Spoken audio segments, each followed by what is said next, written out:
"Get this tacky old woman away from my son before she embarrasses us again," my daughter-in-law said to the security guard at my grandson's 8th birthday party, while 40 guests pretended not to hear her. I stood there holding a navy blue gift bag with silver tissue paper, the kind Noah always liked because he said it looked like birthday fireworks. The country club ballroom smelled faintly of vanilla cake and fresh roses, and somewhere behind me, children were laughing near the balloon arch Melissa had probably paid thousands of dollars to design. For a moment, nobody moved. The young security guard looked uncomfortable, his radio crackling softly against his shoulder while he glanced between Melissa and me like he was hoping someone else would step in. But no one did. Not the women sipping white wine near the dessert table. Not the men standing beside the giant window overlooking the golf course. And certainly not my son Daniel, who lowered his eyes to the floor like a guilty child caught doing something shameful. Melissa crossed her arms over her cream-colored designer dress and gave me that tight smile she always used when she wanted to appear polite in front of wealthy people. "She wasn't invited to the private family section," she said coolly. "And honestly, she looks completely out of place here." I looked down at myself then. A soft lavender dress. Pearl earrings Harold had bought me 30 years ago. Comfortable low heels because my knees weren't what they used to be anymore. Nothing flashy. Nothing loud. But Melissa had spent years teaching people that old-fashioned meant worthless. The security guard cleared his throat awkwardly. "Ma'am, do you have a membership card or guest pass?" he asked quietly. I nodded once and opened my handbag slowly, careful not to let my hands shake. The room had suddenly become too warm. Too bright. I could feel dozens of eyes sliding toward me before quickly looking away again. Melissa loved moments like this. Public humiliation wrapped in fake politeness. She had perfected it over the years. Little comments disguised as jokes. Forgotten invitations. Family photos where I somehow never made it into the frame. I pulled out my silver membership card and handed it to the guard. The second he read the name on it, his entire expression changed. His posture straightened immediately. "Mrs. Carter," he said softly, almost startled. I didn't realize. Melissa's smile flickered. Just for a second. Barely noticeable unless you knew her as well as I did. "There must be some confusion," she interrupted quickly. "My mother-in-law doesn't usually come to these events." Usually. As if I were some distant relative nobody really knew what to do with. I could still remember when Noah was born. Daniel and Melissa were both overwhelmed and exhausted, and I practically lived at their house for 6 months. I changed diapers, heated bottles at 3 in the morning, rocked Noah through ear infections while Melissa slept upstairs because she said she needed her rest. Back then, she used to call me family. Back then, she used to hold my hands at church and thank me for everything I did. Funny how quickly gratitude disappears once people think they no longer need you. Across the ballroom, Noah suddenly spotted me near the entrance. His little face lit up instantly. "Grandma Evelyn," he shouted, trying to run toward me before Melissa grabbed his shoulder a little too quickly. "Stay here, sweetheart," she whispered sharply through her smile. The child looked confused. His small fingers tightened around the toy race car in his hand while he stared at me from across the room. Something inside my chest tightened painfully then, but I refused to let it show. Melissa wanted a reaction. She wanted tears, embarrassment, maybe even anger. Instead, I smiled gently at Noah and lifted the gift bag slightly so he could see it. Daniel finally stepped forward, though not nearly far enough. "Mom," he said quietly, still avoiding my eyes. "Maybe today just isn't the best day." Not the best day. I almost laughed at how pathetic that sounded. A grandmother being told she was unwelcome at her own grandson's birthday because her presence didn't fit someone else's image. The music continued playing softly through hidden speakers above us. Children laughed near the cake table. Champagne glasses clinked somewhere. Behind me, life kept moving as if nothing humiliating was happening at all. I slipped the membership card back into my purse and handed the gift bag to the security guard instead. "Would you make sure Noah gets this?" I asked calmly. The young man nodded immediately, looking far more embarrassed than I felt. Then I turned toward the ballroom doors without another word. Behind me, nobody called my name. Not Daniel. Not Melissa. But just before I reached the exit, I heard an older man near the bar quietly ask, "Did she say Evelyn Carter?" Another voice answered in surprise. "The Evelyn Carter? The woman who owns Carter Vineyards." I kept walking, my heels clicking softly against the marble floor while Melissa's perfect little party slowly began to crack behind me. The drive home felt longer than usual, even though the country club was only 12 miles from my house. Late afternoon sunlight stretched across the highway in thin golden lines while soft jazz played quietly through the speakers of my Lexus. But none of it eased the heaviness pressing against my chest. I kept both hands steady on the steering wheel and focused on the road ahead because I refused to cry over Melissa Carter. That woman had spent 10 years trying to make me feel small, and I would not give her the satisfaction now. Still, the image would not leave my mind. Noah reaching toward me from across the ballroom.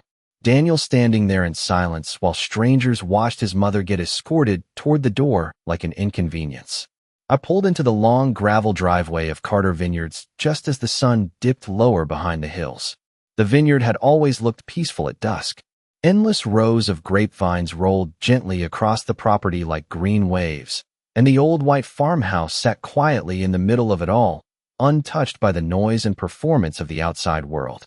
Harold used to say the place breathed differently after sunset. Slower, wiser somehow. I parked near the wraparound porch and sat in the car for another minute before finally stepping out. The evening air smelled faintly of lavender and earth. Somewhere nearby, sprinklers clicked softly over the southern field. Real things. Honest things. Not staged smiles and designer decorations designed for social media photographs.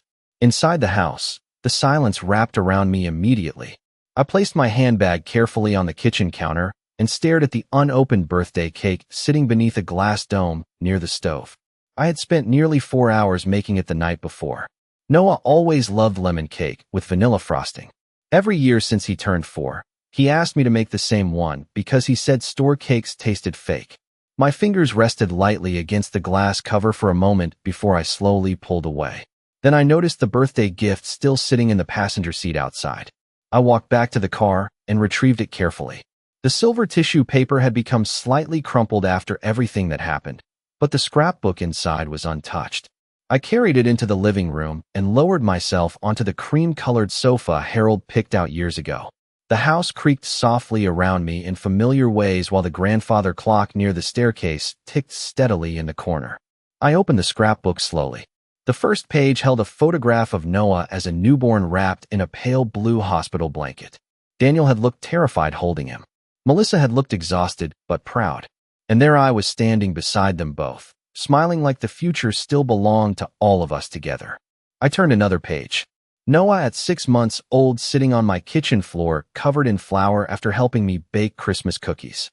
Noah asleep on my shoulder during a thunderstorm because he refused to nap anywhere else.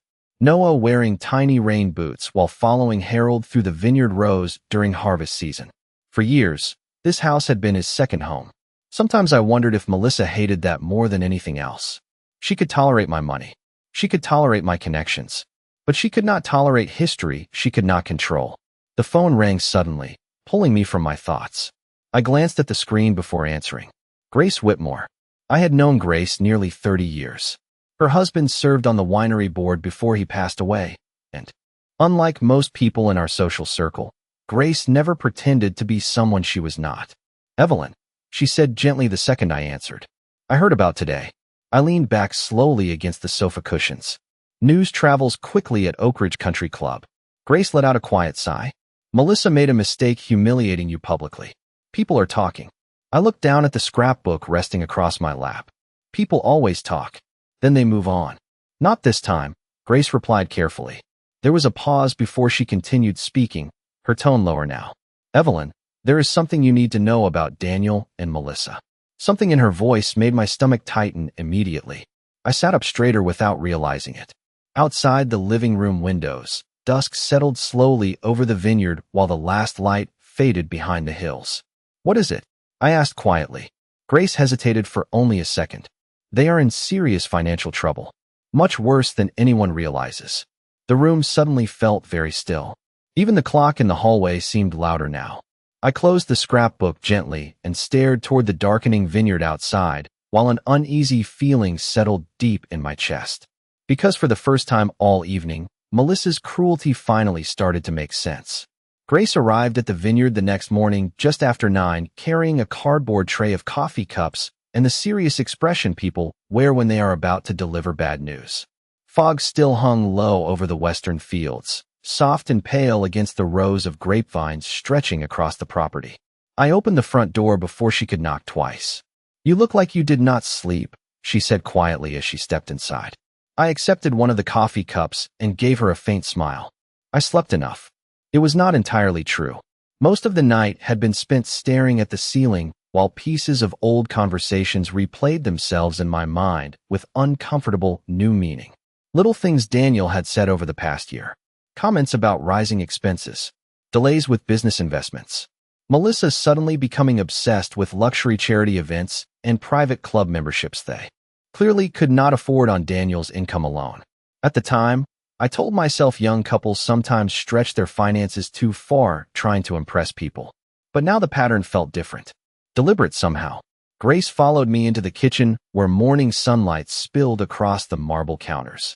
She placed her purse carefully beside the fruit bowl and lowered herself into one of the wooden chairs Harold built by hand nearly 20 years ago.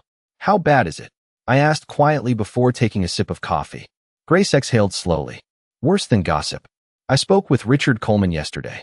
I looked up immediately. Richard Coleman owned one of the largest accounting firms in Napa Valley and had handled corporate audits for half the wineries in Northern California. He was not the kind of man who exaggerated rumors. Daniel approached him 6 months ago asking for financial restructuring advice. Grace continued carefully.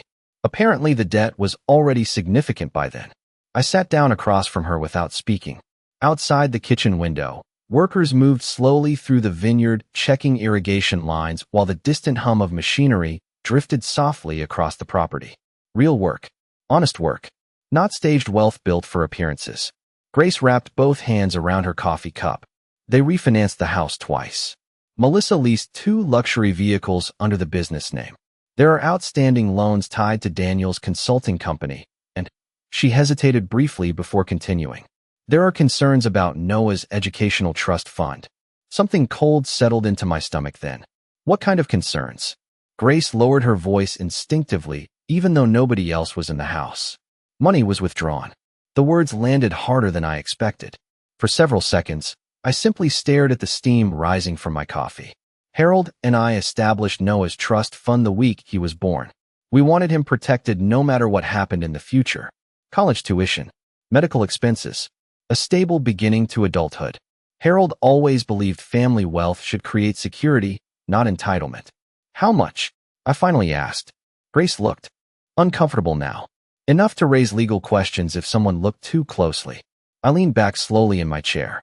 Suddenly memories began arranging themselves differently inside my mind. Melissa insisting on hosting extravagant parties every few months. Designer handbags appearing one after another. Their expensive renovations. The social climbing. The desperate obsession with appearing wealthy in rooms full of people who measured human value by labels and square footage. Why would Daniel allow this? I whispered more to myself than to Grace. She gave me a sad look. Because Daniel has spent years trying to keep Melissa happy. And because people who are drowning financially will sometimes convince themselves they are only borrowing time. The kitchen grew quiet after that. I could hear the grandfather clock ticking steadily in the hallway again. Slow, patient, certain. Finally, Grace reached into her purse and removed a folded event invitation printed on heavy cream-colored paper with gold lettering. She slid it carefully across the table toward me.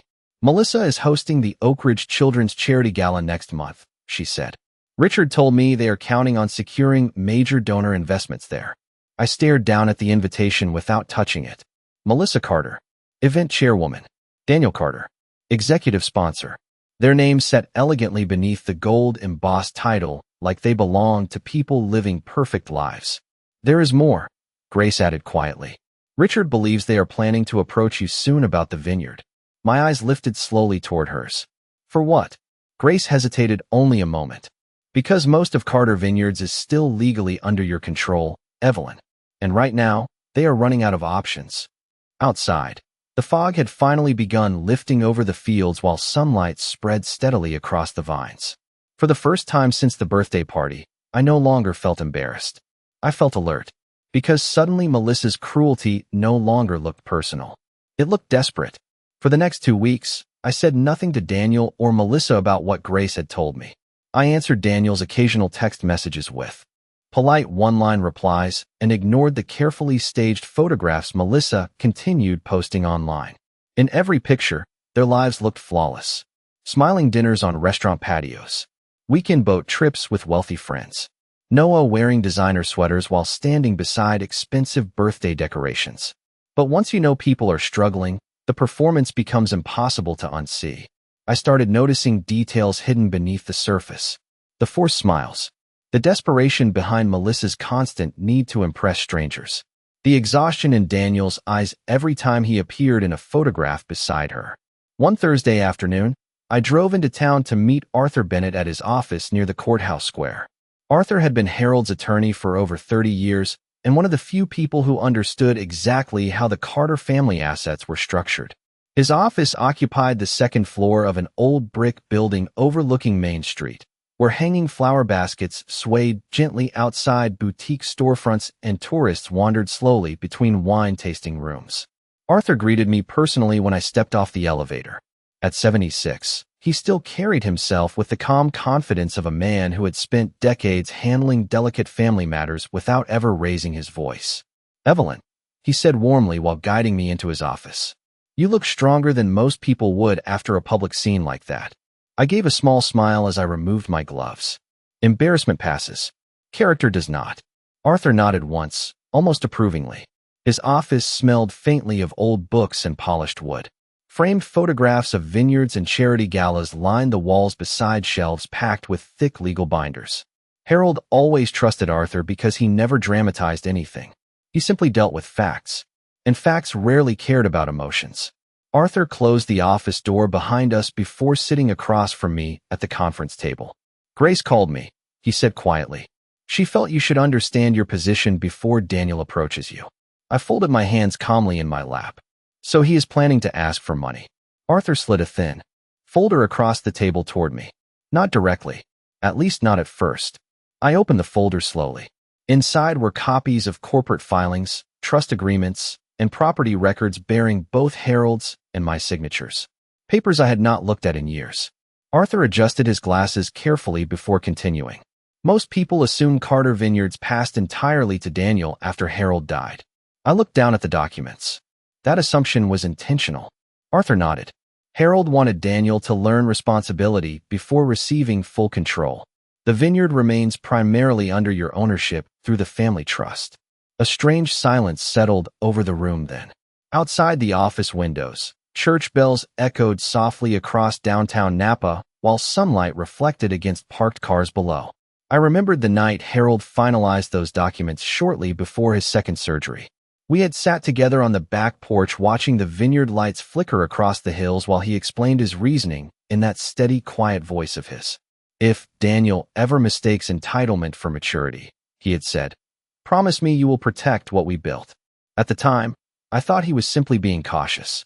Harold worried constantly about preserving the vineyard for future generations. But now, years later, sitting in Arthur's office while Daniel's financial problems slowly unfolded around us, those words felt almost prophetic. "There is something else," Arthur said gently, pulling me back to the present. He opened another file and turned it toward me. Several highlighted transactions ran down the page in neat columns. Daniel's business attempted to secure additional collateral last month. My eyes moved slowly across the numbers before finally stopping at one familiar line. Carter Vineyards Estate Holdings. Without speaking to me, I asked quietly. Arthur's expression remained calm. "The request was denied immediately because the property cannot legally be leveraged without your authorization." I leaned back slowly in my chair. Suddenly, Daniel's behavior over the past year became painfully clear. The awkward phone calls, the sudden interest in family dinners, Melissa encouraging Noah to spend weekends at the vineyard again after nearly a year of keeping him distant. None of it had been reconciliation. It had been strategy. Arthur watched me carefully across the table. "Evelyn, I need to ask directly. Do you intend to help them?" I looked out the office window toward the slow movement of people below on Main Street. Young couples carrying shopping bags. Elderly tourists sharing coffee outside sidewalk cafes.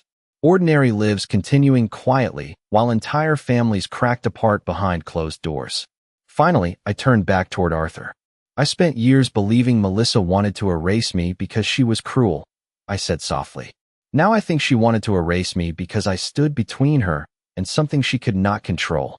Arthur remained silent. And for the first time since the birthday party, I realized something important. Melissa Carter had never truly underestimated my money. She had underestimated my patience. 3 days later, Daniel called me just after dinner. I was sitting on the back porch watching the vineyard lights glow softly across the hills while a cool evening breeze moved through the lavender bushes near the railing. Harvest season was approaching, and the air carried that familiar earthy sweetness Harold always loved this time of year. My phone vibrated quietly beside my glass of iced tea. Daniel Carter. For a moment, I simply stared at his name on the screen. Then I answered, "Hi, Mom." His voice sounded overly careful, the way people speak when they are testing unstable ground. "Hello, Daniel." A brief silence followed. I could hear distant restaurant noise behind him, plates clinking, low conversations. Melissa was probably sitting across from him coaching every word. "I was thinking maybe we could all have dinner together this weekend," he said finally. "Noah misses you." I looked out over the dark vineyard rows stretching beneath the evening sky. Funny how children only seem to miss grandparents when adults needed something. "That is thoughtful," I replied calmly. "But I imagine Melissa is still embarrassed by my appearance at the birthday party." Daniel sighed softly. "Mom, can we not do this?" There it was. Not concern, not apology, exhaustion, as if my humiliation had simply created inconvenience for everyone else. "Do what exactly?" I asked quietly.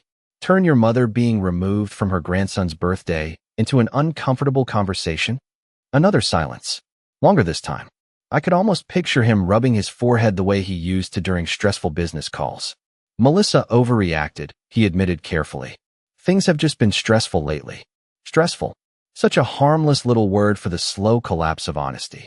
I rested one hand lightly against the porch railing. "I see." Daniel cleared his throat. "Look, we have been discussing some opportunities lately, and I thought maybe we could sit down as a family and talk through a few things." Opportunities. Arthur had been right. They were approaching carefully first. Soft smiles. Gentle conversations. Pretending family closeness still existed. "What kind of opportunities?" I asked. "Nothing major," Daniel answered too quickly. "Just ideas about expanding some investments connected to the vineyard. Melissa thinks there is real potential there." Of course she did. Melissa always saw potential in things other people spent decades building. "I am sure Melissa has many ideas," I replied evenly. Daniel let out a small nervous laugh that did not sound natural at all. "So, dinner Sunday?" I allowed several quiet seconds to pass before answering. "Noah is welcome here anytime. But if you and Melissa want to discuss business, I would prefer we do that formally." The line went completely silent then. Not because Daniel was angry, because he was surprised. For years, I had allowed family emotions to blur boundaries. Harold used to warn me about that. "People behave very differently once money becomes emotional," he would say. At the time, I thought he was too cautious. Now I realized he had simply understood human nature better than I did. "Formally," Daniel repeated slowly. "Yes," I said calmly. "With Arthur Bennett present." Another silence settled between us. Heavy this time. Careful. Measured. I could almost hear Melissa listening nearby. "Mom," Daniel said finally, his voice lower now, "do you really think that is necessary?" I watched the wind move gently through the vineyard below. Thousands of vines Harold and I planted by hand over decades. Long mornings. Endless paperwork. Risk after risk after risk. Nothing about this life had been accidental. "I think clarity prevents misunderstandings," I answered softly. Daniel did not respond right away.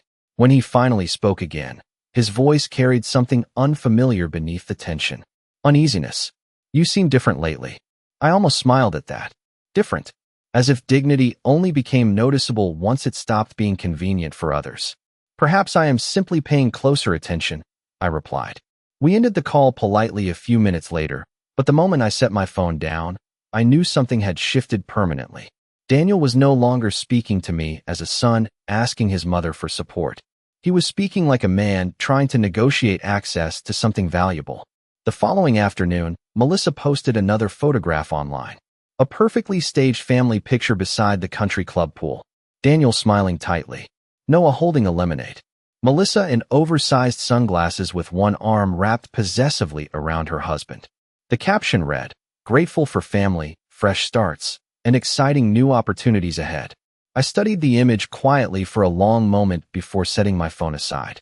Then I walked into Harold's old study and unlocked the bottom drawer of his mahogany desk. Inside rested several leather-bound folders containing every original trust document connected to Carter Vineyards. I ran my fingers slowly across the top file, while evening sunlight stretched across the wooden floorboards behind me. Melissa Carter thought she was preparing to negotiate with an emotional old woman desperate to keep her family together. What she still did not understand was that Harold and I built this vineyard long before she ever learned how to pronounce the word vintage. And I was finally beginning to remember exactly who I used to be. The invitation arrived the following Friday in a cream-colored envelope sealed with dark gold wax stamped with the Oak Ridge Children's Foundation emblem. Melissa always loved dramatic presentation. Even the envelope smelled faintly of expensive perfume when I opened it at the kitchen counter that morning. You are cordially invited to the annual Oak Ridge Children's Charity Gala. Event Chairwoman, Melissa Carter. Executive Sponsor, Daniel Carter. I read the elegant lettering twice before setting the invitation beside my coffee cup. Outside the kitchen windows, vineyard workers moved steadily through the southern rows preparing for harvest while soft morning light settled across the hills. Life here remained grounded in seasons and labor. Melissa lived in a world built entirely on appearances. My phone rang less than an hour later. Did you receive the invitation? Melissa asked brightly the moment I answered. Her voice carried that polished warmth she reserved for wealthy donors and people she needed something from. I did. Wonderful, she said quickly. I really hope you can come. It would mean so much to Noah. There was a tiny pause before she added carefully. And to the foundation, of course. I almost smiled at that. Melissa had spent weeks pretending I was an embarrassment to their family. Now suddenly my presence mattered again. How thoughtful, I replied calmly. I assumed I was too tacky for Oak Ridge events. Silence. Brief, but unmistakable. Then Melissa laughed softly in that artificial way people do when they are cornered unexpectedly. Evelyn, I think we both know emotions were high that day. Emotions. Such a convenient word for cruelty. I walked slowly toward the back porch while holding the phone against my ear. Warm California sunlight spilled across the vineyard, and somewhere near the western fence line, I could hear Noah laughing faintly. One of the workers had brought his grandson to help stack empty grape bins for the afternoon harvest. Real laughter, not the carefully managed kind Melissa preferred in social photographs. Well, I said gently, I certainly would not want to disappoint the foundation. Melissa relaxed immediately. I could hear it in her voice. Wonderful. I knew we could move past all this unpleasantness. Move past it, as though humiliation simply expired once it became inconvenient to discuss. I assume Daniel will be there as well? I asked. Of course, Melissa replied quickly. And there are several people excited to reconnect with you. Many donors still remember everything you and Harold did for Napa Valley charities over the years. There was at last the real reason for the invitation. Not family reconciliation. Not guilt. Reputation. Melissa needed my name back in the room. I look forward to seeing everyone. I answered pleasantly before ending the call. The gala took place 2 weeks later at the Oak Ridge Grand Ballroom overlooking the valley. I arrived just after 7 in the evening, wearing a black silk gown Harold once said made me look like old Hollywood. Simple diamond earrings. Hair pinned neatly at the nape of my neck. Nothing dramatic. Nothing desperate. Quiet elegance had always unsettled people who relied too heavily on performance. The valet attendant nearly dropped his keys when he recognized me stepping out of the car. Mrs. Carter, he said immediately, straightening his jacket. It is wonderful to see you again. Inside the ballroom, crystal chandeliers reflected warm golden light across polished marble floors, while waiters moved gracefully between tables carrying champagne trays. Melissa stood near the entrance greeting donors in a silver gown covered in tiny reflective beads that glittered every time she moved. When she spotted me walking through the doors, her expression froze for half a second before the smile returned. Evelyn, she said warmly, embracing me lightly without actually touching me. You look beautiful. Thank you, I replied. You seem relieved to see me. A faint flicker crossed her eyes before she laughed softly again. Tonight is important for all of us. Daniel approached a moment later, looking more tired than I had ever seen him. The expensive tuxedo could not hide the strain around his eyes anymore. Mom, he said quietly. For a brief second, he looked almost ashamed. Daniel. We stood there awkwardly while nearby guests watched with subtle curiosity. Then something unexpected happened. An older couple from San Francisco approached immediately, smiling warmly at me. Evelyn Carter, the man exclaimed. My goodness, we have not seen you since the harvest auction 3 years ago. Another donor followed behind them. Then another. Within minutes, several guests had gathered around me discussing vineyard investments, charity boards, and old Napa Valley events Harold and I once hosted together. I noticed Melissa standing slightly apart from the conversation now, her smile tightening more each time someone greeted me with genuine admiration instead of polite tolerance. Because people were beginning to remember something Melissa had hoped they forgot. Long before she married into the Carter family, my name already carried weight in rooms like this.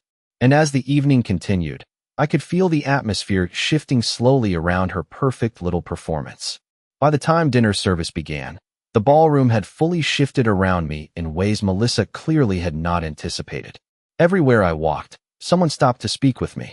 Winery owners, charity board members, old investors Harold and I had known for decades. People Melissa had spent years trying to impress were suddenly treating me like the most important person in the room. And the more attention I received, the tighter her smile became. I noticed it especially when Arthur Bennett arrived shortly after 8 o'clock. Conversations near the entrance quieted almost immediately as he crossed the ballroom in his dark tailored suit carrying a slim leather portfolio beneath one arm. Arthur was respected in Napa Valley the way old judges and longtime attorneys often are. Quietly, permanently. Melissa spotted him the same moment I did. Her posture stiffened instantly before she forced herself to walk toward him with exaggerated warmth. Arthur, she said brightly, touching his arm lightly. I had no idea you were coming tonight. Neither did I, Arthur replied calmly. Evelyn invited me. Melissa's expression flickered so quickly most people would have missed it entirely. But I saw it. Fear. Tiny but unmistakable. Daniel approached us moments later carrying 2 champagne glasses he suddenly no longer seemed interested in. Arthur, he said carefully. Good to see you. Arthur nodded politely. Daniel. There was no hostility in his tone. Somehow that made the tension worse. Melissa recovered quickly, as people like her always do. Actually, she said smoothly. This works out perfectly. We were hoping to have a small conversation with Evelyn tonight anyway. I looked at her calmly. Were you? She smiled again. Just some family planning discussions. Nothing dramatic. Family planning. Another harmless phrase wrapped around financial desperation. Melissa guided us toward a smaller private lounge connected to the ballroom, where soft piano music drifted faintly through partially closed doors. The room overlooked the valley through enormous glass windows, and several signed donor agreements already rested neatly across the conference table inside. Melissa had prepared this carefully. Daniel closed the door behind us once everyone entered the room. For a moment, nobody spoke. Then Melissa moved first. Evelyn, she began gently. Before anything else, I really want to move past the unpleasantness between us lately. I remained standing near the windows, hands lightly folded in front of me. That is generous considering I was escorted out of my grandson's birthday party. Daniel flinched slightly at the words. Melissa ignored it. I was under tremendous pressure that day, she replied carefully. The gala tonight proves how much I value family unity. Family unity. The woman spoke about emotions the same way accountants discuss tax strategy. Arthur quietly placed his leather portfolio on the table, but did not open it yet. Melissa took a slow breath before continuing. Daniel and I have been exploring an exciting expansion opportunity connected to Carter Vineyards. There was at last. No more pretending. Daniel stepped forward now, his voice lower and less confident than usual. Mom, the market is changing. Napa Valley tourism is expanding rapidly, and there are investors interested in partnering with us. Us. Not him. Not Melissa. Us. I said nothing. Melissa pulled several documents from a folder and spread them neatly across the table. With your approval, she explained smoothly, we could leverage a small portion of the vineyard. Property to secure development financing. A luxury hospitality partnership. Boutique accommodations. Event spaces. The revenue potential is extraordinary. I looked down briefly at the paperwork. Numbers. Forecasts. Expansion models. Everything polished beautifully for presentation. And if the investment fails? I asked quietly. Melissa's smile tightened. It will not fail. Arthur finally spoke then. That is not actually what Mrs. Carter asked. Silence settled heavily across the room. Daniel loosened his tie slightly, avoiding eye contact again. Melissa turned toward Arthur with controlled irritation. I appreciate your concern, but Daniel and I have spent months preparing this opportunity. Arthur opened his portfolio slowly. I am sure you have. He removed several documents and placed them carefully on the table beside Melissa's proposal. Bank statements, loan records, trust withdrawal reports. I watched the color drain slowly from Daniel's face. Melissa stared at the papers without moving. Arthur's voice remained calm and precise. Unfortunately, before discussing additional financing, there are already unresolved concerns regarding existing debt exposure, unauthorized trust activity connected to Noah Carter's educational fund, and multiple failed restructuring attempts involving Mr. Carter's consulting company. The room became completely still. Even the piano music outside suddenly felt distant now. Daniel looked down sharply at the documents while Melissa's entire expression hardened beneath the ballroom lighting. Where did you get those? She asked coldly. Arthur folded his hands calmly. From public financial records and legal filings. Melissa turned toward me then, finally dropping the polished charity chairwoman performance entirely. You investigated us? I met her eyes steadily across the table. No, Melissa. I simply stopped ignoring what was already happening. Daniel sank slowly into one of the chairs, pressing one hand against his forehead. For the first time all evening, he no longer looked embarrassed. He looked trapped, and standing there beneath the soft chandelier light, while expensive wine glasses gleamed untouched around us, I realized something important. Melissa Carter had spent years trying to make me feel powerless because deep down, she understood exactly who actually controlled the future of this family. Melissa recovered faster than Daniel did. I suppose that should not have surprised me. Some people survive their entire lives by treating every relationship like a negotiation, and panic only appears when they realize they are losing control of the room. She straightened slowly beside the conference table, smoothing invisible wrinkles from her silver gown while forcing calm back into her expression. This is completely inappropriate, she said coldly.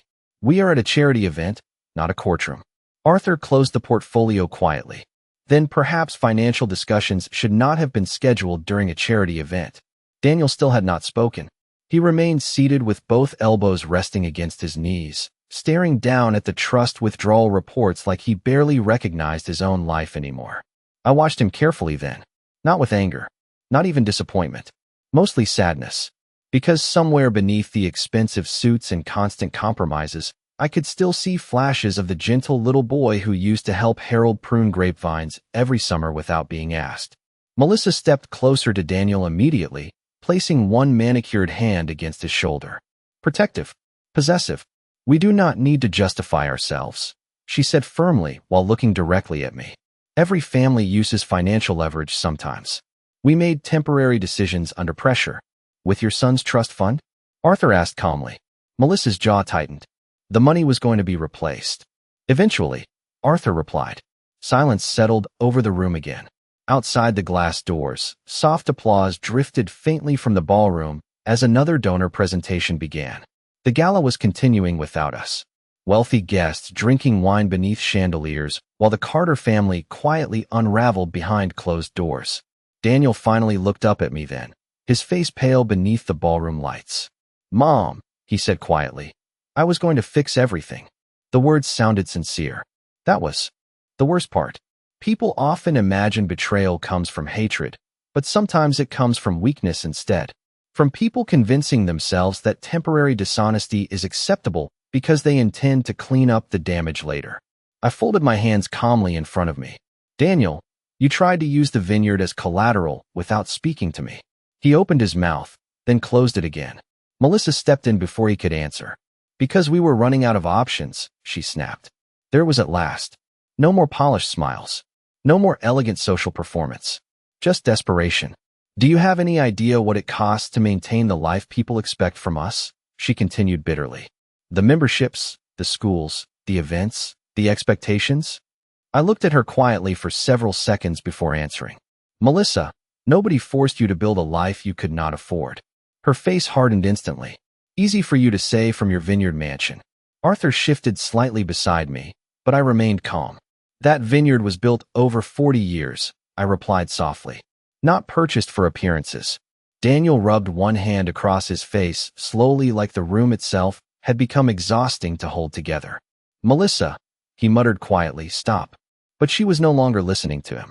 Years of resentment were finally spilling through the cracks in her perfect image. You never accepted me, she said sharply while staring at me. From the moment Daniel introduced me, you judged me. I almost smiled at the irony. Melissa truly believed rejection and accountability were the same thing. No, I said gently. I worried about you. That seemed to surprise her more than anger would have. For a second, she simply stared at me without speaking. Then a soft knock interrupted the silence. Before anyone could respond, the private lounge door opened slightly, and Noah stepped inside, holding a folded paper napkin in one hand. Dad? He asked uncertainly. Every adult in the room froze immediately. Noah looked between all of us with the uncomfortable awareness children sometimes develop when they know something is wrong even if they cannot fully understand it yet. Everyone is asking where you are, he said quietly. Then his eyes landed on me. Grandma Evelyn. His face brightened instinctively before uncertainty returned again. Are you leaving? Melissa moved quickly toward him. Sweetheart, this is not the best time. But Noah kept looking at me instead.